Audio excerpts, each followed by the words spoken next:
Hi hello friends, welcome back to Karaikudi சட்னா tasty சமையல். இன்னைக்கு இந்த சமையல் என்ன பார்க்க போறோம்னா, சிம்பிளான டேஸ்டியான நொங்கு பாயாசம் எப்படி செய்யறதுன்னு பார்க்க போறோம். வாங்க வீடியோக்குள்ள போகலாம். நொங்கு பாயாசத்துக்கு என்னென்ன தேவைன்னு பார்க்கலாம் வாங்க. நொங்க தோல் எடுத்து வச்சிருக்கோம்.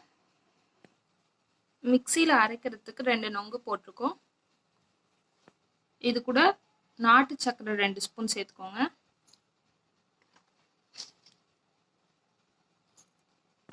இது கூட 1/2 டம்ளர் கெட்டியான பால், காய்ச்சின பால் சேர்த்துருக்கோம்.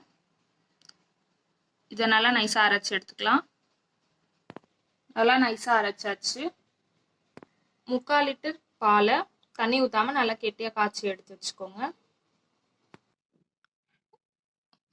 ஒரு பவுலில் எடுத்து வச்ச நொங்க சின்ன சின்னதாக கட் பண்ணி போட்டாச்சு.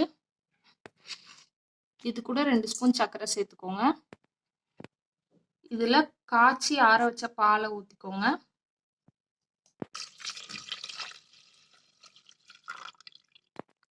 இதை நல்லா மிக்ஸ் பண்ணிக்கோங்க. இதோட அரைச்சி வச்ச நொங்க சேர்த்துக்கோங்க. இதை நல்லா மிக்ஸ் பண்ணிக்கோங்க. நல்லா மிக்ஸ் பண்ணியாச்சு. உங்களுக்கு வேணும்னா கண்டன்ஸ் மில்க் சேர்த்துக்கலாம். நாங்கள் சேர்க்கல.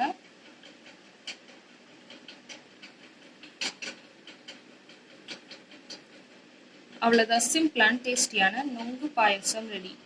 இந்த வீடியோ உங்களுக்கு பிடிச்சிருந்துச்சுன்னா லைக் பண்ணுங்கள், ஷேர் பண்ணுங்கள், கமெண்ட் பண்ணுங்கள். அண்ட் மறக்காமல் சப்ஸ்கிரைப் பண்ணுங்கள். பக்கத்தில் இருக்க பெல் ஐக்கானையும் கிளிக் பண்ணுங்கள். அப்போ தான் நாங்கள் போடுற வீடியோ உங்களுக்கு உடனே நோட்டிஃபிகேஷனாக வரும்.